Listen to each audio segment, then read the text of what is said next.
खिजर खान को देके चले गए साहब, और नाम क्या कर गए इसका, खिजराबाद।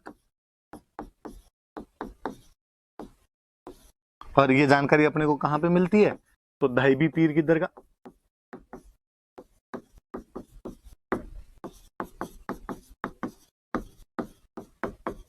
दहीबी पीर की दरगाह के अंदर ऐसा लिखा हुआ, उस अभिलेख में, उस इंस्क्रिप्शन के अंदर ये लिखा हुआ। खिजर खान यहाँ रहा तो एक तो चित्तौड़ के किले के पास एक नदी निकलती है गंभीरी, एक रिवर है गंभीरी, याद रखना। आगे जब चित्तौड़ का किला पढ़ेंगे वापस ये बात काम आएगी, और हम पढ़ेंगे कि चित्तौड़ का किला कौन सी नदी के किनारे, तो गंभीरी नदी के किनारे। और उसने यहाँ पे एक ब्रिज बनवाया था, पुल का निर्माण करवाया था। फिर जैसे हिंदुओं में होता था कि कोई व्यक्ति की मृत्यु हो जाती तो उसकी याद में छतरियां बनाते थे, कैनोपीज बनवाया करते थे। वैसे ही मुस्लिम जो हुआ करते थे, तो किसी की मृत्यु हो जाती तो वहां पे जो टॉम बनवाते, मकबरे बनवाया करते थे। तो खिजर खान ने भी यहां पर एक मकबरा बनवाया था, टॉम बनवाया था, मकबरे का निर्माण करवाया था। और अभी भी जैसे होता है कि आप तो क्या एग्जांपल दूं, अस्पताल बनवाया, कि सरकार ने अस्पताल बनवाया, तो बाकायदा वहां पे लिखेंगे। जैसे अभी थोड़े दिन पहले की बात है कि अखबारों के अंदर और हमने पढ़ा कि अटल एक टनल बनाई गई है ना, हिमाचल प्रदेश में कहीं भी टनल बनाई गई, तो अब वहां पे बोर्ड लगेगा और उस बोर्ड में आएगा कि टनल का निर्माण इस सरकार के कार्यकाल में हुआ था, प्रधानमंत्री ने इसका उद्घाटन किया था, इस कार्यक्रम में ये लोग उपस्थित थे, ये काम अब शुरू हुआ था, ये काम अब खत्म हुआ था। तो पहले राजा महाराजा भी ये काम क्या करते, और वो भी ऐसे इंस्क्रिप्शन लिखवाते, वो भी ऐसी बातें लिखवाते कि मैंने बनवाया है, इतने रुपए लगवाए, फलाने फलाने आदमी थे, ये मिस्त्री था, इससे मैंने अभिलेख लगवाया, ये सब बातें लिखवाया करते। तो खिजर खान ने यहाँ पे कोई एक टॉम बनवाया था। अब जो जब वो टॉम का इंस्क्रिप्शन लिखवाता है, उसका मैंने बताया मुस्लिम राजा थे तो उनके सारे इंस्क्रिप्शन कौन सी लैंग्वेज में हो गए, तो पर्शियन। तो उसमें खिजर खान कहता है कि मैं खिजर खान ये टॉम बनवा रहा हूं यहाँ पे। फिर वो कहता है यार तो मुझे तो जानते हो नहीं जानते, पर तुम मेरे पापा को पक्का जानते हो, मेरे पापा अलाउद्दीन खिलजी। फिर वो अलाउद्दीन खिलजी खूब सारी तारीफें करता है, और अलाउद्दीन खिलजी के लिए कहता है, अपने पापा के लिए कहता है कि वो सेकंड सिकंदर है, अलेक्जेंडर द ग्रेट जो हुआ था, जिस प्रकार उसने दुनिया जीती थी, वैसे मेरे पापा दुनिया जीत लेंगे। सिकंदर सानी है, सानी का मतलब होता है सेकंड, दूसरा। फिर वो और कहता है कि मेरे जो पापा है वो शेडो ऑफ गॉड है, ईश्वर की छाया है, हल्के में मतलब लेना भाई साहब। फिर वो और कहता है मेरे जो पापा है वो पूरी दुनिया की रक्षा करते हैं, डिफेंडर है, पूरी दुनिया के प्रोटेक्टर है।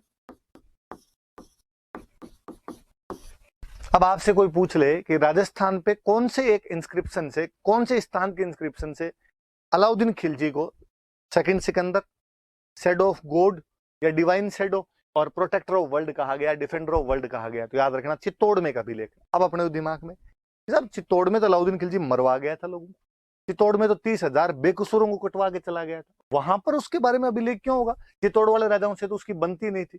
तो उसका रीजन अपने पास ये याद रखना कि उसका बेटा था खिजर खान, उसने यहाँ पे 9-10 साल शासन किया था, और उसके चक्कर में वो जब लिखवाएगा तो बाप की तारीफें तो बेटा तो करेगा अपने आप।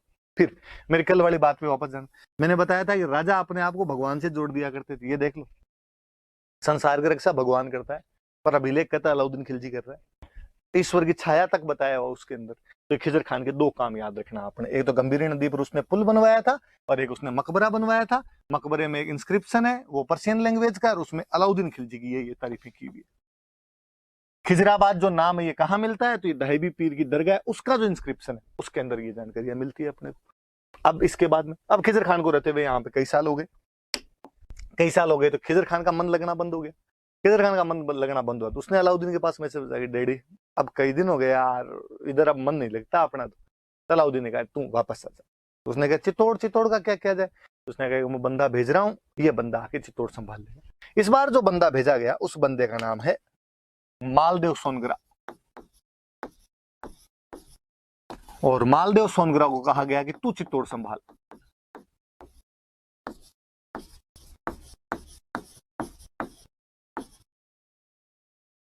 इसको भेज दिया। मालदेव सोनग्रा के यूं बड़ी बड़ी मूछें और दाढ़ी थी, इसलिए इसका नाम पड़ गया मुछड़ा मालदेव, मूछों वाला मालदेव कहने लगे इसको। अब बात है ये कौन है, मालदेव सोनग्रा कौन? मैं थोड़ा आगे पढ़ाऊंगा आपको, तब आपके दिमाग में आ जाएगा, या आपने कभी सुना होगा तो आ जाएगा। मैं थोड़ा सा बता देता हूँ यहाँ। अलाउद्दीन खिलजी ने जैसे 1303 में चित्तौड़ पर अटैक किया था, वैसे 1311 में वो जालोर पर अटैक करता है। और जालोर में एक राजा हुआ करता था कानड़ देव सोनगरा। ये सोनगरा चौहान होते हैं भाई, कानड़ देव सोनगरा।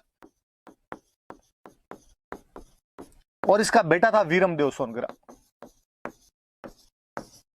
ये दोनों लड़ते हैं और लड़ते हुए वो इनको भी दोनों बाप बेटों को साका करना पड़ता है। यहां पर भी 1311 में जालोर के अंदर साका होता है और ये सब लड़ते हुए मारे जाते हैं।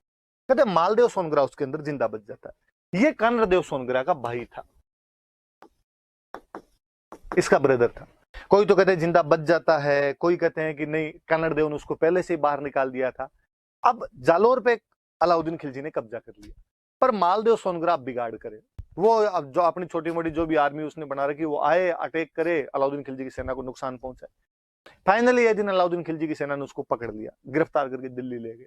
उसका क्या चाहिए, तू क्यों डिस्टर्ब करता है हमें? उसने कहा यार हमारा राज्य जालोर था, तुमने हमारा राज्य छीन लिया। तो अलाउद्दीन ने उसको कहा देख तेरे को जालोर तो मैं दूंगा नहीं, पर मैं तेरे को और ढंग की जगह दे देता हूँ राजस्थान, तू उधर चला। कौन सी? तू चित्तौड़ चला। तो खिजर खान के बाद में अलाउद्दीन खिलजी ने चित्तौड़ किसी को दिया था, तो वो आदमी कौन था? तो मालदेव सोनगरा। याद रह जाएगी बात। उसके बाद ये मालदेव सोनगरा को दे दिया गया था। तो वो जो 1303 वाला आक्रमण था उसके प्रभाव ये है, उसके कारण ये है कि 1303 में आक्रमण किसने किया? अलाउद्दीन खिलजी ने। कारण क्या क्या थे? तो कारण मैंने बता दिए। अलाउद्दीन खिलजी की इंपीरियलिस्टिक पॉलिसी है, चित्तौड़ का स्ट्रेटेजिक और इकोनॉमिक इंपॉर्टेंस है, चित्तौड़ का इन्फ्लुएंस बढ़ रहा है। समर सिंह ने गुजरात जाते टाइम अलाउद्दीन खिलजी से टैक्स ले लिया, इसलिए अलाउद्दीन खिलजी के लिए प्रेस्टीज पॉइंट है। और अलाउद्दीन खिलजी कहीं ना कहीं रानी पद्मिनी को भी प्राप्त करना चाहता है। मैंने रानी पद्मिनी के बारे में आपको बताया कि वो सिंहल द्वीप की राजकुमारी मानी जाती है, गंधर्व सेन और चंपावती की पुत्री मानी जाती है। राघव चैतन ने उसके बारे में अलाउद्दीन खिलजी को जाके बताया था। अलाउद्दीन ने आक्रमण किया तो यहाँ पर अपने साका हुआ। 1303 में 25 अगस्त को साका हुआ। ताकि फिर मैंने बताया दो बातें होती थी, एक होता था जौहर, एक होता था केसरिया। महिलाएं जौहर करती थी तो पद्मिनी, न केवल पद्मिनी बल्कि 1600 रानियों ने उसके साथ में जौहर किया। और रतन सिंह और गोरा और बादल उसके सेनापति थे, उनके नेतृत्व में यहाँ पर क्या कर लिया गया? केसरिया कर लिया गया था उनके नेतृत्व में यहाँ पे। और अलाउद्दीन खिलजी ने जब देखा गया अंदर कुछ ही नहीं मिला उसको, तो उसने 30,000 लोग कटवा दिए थे, चित्तौड़ पे कब्जा कर लिया था। नाम बदल के खिजर खान को दिया, इसलिए नाम बदल के खिजराबाद कर दिया। खिजर खान ने गंभीरी पर पुल बनवाया, एक मकबरा बनवाया। मकबरे के अंदर जो अभिलेख है उसमें अलाउद्दीन खिलजी की तारीफें की हुई।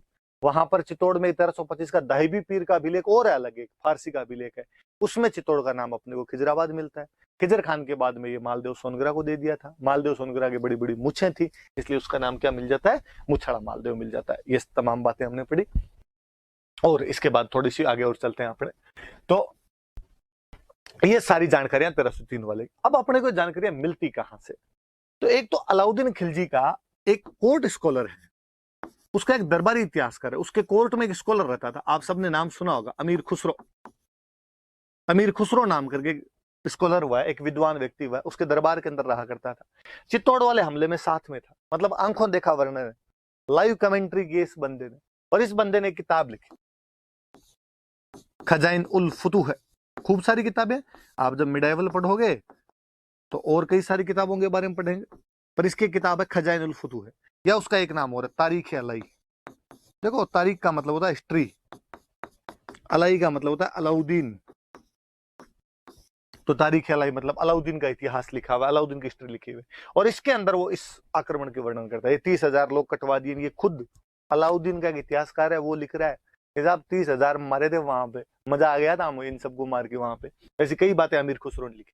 तो कोई आपसे पूछ ले कि कौन सी बुक है, उसी टाइम की कौन सी बुक है जो इस आक्रमण के बारे में बताती है, तो खजाइन उल फुतूह है। नाम याद करना, ये फारसी नाम होते हैं। 2-3 बार जीभ से बोल के देखना, एक बार टंग पे चिपक जाएंगे, जीभ पे चिपक जाएंगे तो याद हो जाएंगे। 2-3 बार यूं खजाइन उल फुतूह है, खजाइन उल फुतूह है, खजाइन उल फुतूह है बोलोगे तो याद हो जाएगा। तारीख ए अलाई एक उसका नाम हो, ये मैंने बता ही दिया। तारीख मतलब होता है हिस्ट्री और अलाई का मतलब अलाउद्दीन, तो अलाउद्दीन का इतिहास नाम से हो जाता है। फिर वो जो मैंने अभी कहानी सुनाई थी आपको कि पद्मिनी सिंहल द्वीप की राजकुमारी थी, ये कहानी किसने लिखी, क्या लिखी? तो ये कहानी लिखने वाला आदमी है मलिक मोहम्मद जायसी। एक कवि हुए हैं मलिक मोहम्मद जायसी।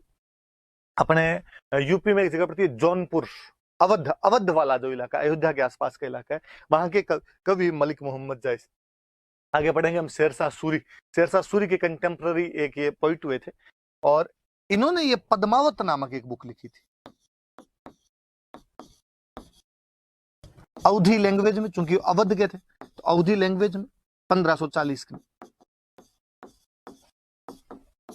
ये बुक इन्होंने पद्मावत नाम की इन्होंने एक बुक लिखी थी। किसने लिखी? तो मलिक मोहम्मद जायसी ने। कब लिखी? तो 1540 में। कौन सी भाषा में? तो अवधी। कौन सी बुक लिखी? तो पद्मावत। और इसमें ये सारी कहानियां इन्होंने लिखी और ये कहानी, ये कविता, काव्य है, पोइट्री है अपने आप में। और ये पोइट्री इतनी ज्यादा पॉपुलर हुई कि बाद में जितने इतिहासकार है उन सब ने इसको थोड़ा बहुत फेर बदल करके लिखा। और वो भले ही आपके नैन्सी कह दो, वो भले ही आपके अबुल फजल कह दो, वो भले ही आपके कर्नल जेम्स टोड कह दो, जो भी बड़े बड़े से हुए उन सब ने कहीं ना कहीं इसका जिक्र किया, उन सब ने इसके बारे में थोड़ा बहुत बात कहीं ना कहीं लिखी है।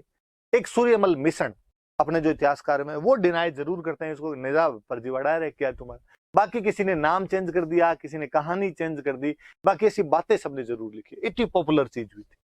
पर दिक्कत ये हुई कि यार किंवदंतियां, जनश्रुतियां, फोकलोर कहानियां चलती है समाज के अंदर, बनती बिगड़ती रहती है, हम सुनते हैं उनके बारे में, पर उनमें हिस्टोरिकल फैक्ट है या नहीं है, ये इतिहासकारों को देखना पड़ता है। इसके साथ दिक्कत ये हुई कि लोगों ने इस पोइट्री को हिस्ट्री मानना शुरू कर दिया और लोगों ने इस कहानी को इतिहास के रूप में पढ़ाया जाना शुरू कर दिया, इसको सुनाया जाना शुरू कर दिया इतिहास के रूप में। और यहां पे जाके लफड़ा करते हैं। आप कविता को हिस्ट्री नहीं बना सकते। हम कहते हैं जहां ना पहुंचे रवि वहां पहुंचे कवि, कि कवि कल्पनाएं करता है, कवि इमेजिनेशन करता है, अपने घोड़े दौड़ाता है और ऐसी ऐसी घटनाओं को जोड़ के लिख देता है जिनका वास्तव में कोई अस्तित्व, एग्जिस्टेंस नहीं रहा होगा। और इसी एग्जिस्टेंस के अंदर वो लिख गया। जो सिंहल द्वीप की राजकुमारी थी, अपने को आज भी लगता है यार श्रीलंका की राजकुमारी और मेवाड़ का राजा गया शादी करने के लिए, फिर तोता आया, तोते के पीछे चला गया। 1302 से 1303 एक साल का जिसका शासनकाल है, वो कहते हैं 7 साल तक वहां पे भटकता रहा था, फिर पद्मिनी को लेके आया था। जचती नहीं है कहानी। इवन यहां तक कि मलिक मोहम्मद जायसी ने लास्ट में खुद ने कहा है कि साहब ये इमेजिनेशन है मेरी और मैंने इसके माध्यम से भगवान की बातें की है, मैंने वो जो रूहानी शक्तियां उनकी बातें की है। परंतु वहां तक कौन जाए, हम सब ने उसको हिस्ट्री मान के पढ़ना शुरू कर दिया। इसलिए अपने दिमाग में आज भी सिंहल द्वीप का हमने श्रीलंका बना दिया। भगवान जाने उसने सिंहल द्वीप क्या माना था क्या नहीं माना था। मुझे तो आज ही बड़ा अजीब सा लगता है कि यार पद्मिनी की सुंदरता का इतना वर्णन किया हुआ है, ये इतनी वो, और वो वैसे वर्णन वैसे गोरे रंग की थी, उसको जब पानी पीती थी यहाँ से पानी दिखता था। मुझे लगा कि यार हिस्टोरियन को थोड़ा सा जलवायु का तो ध्यान देना था।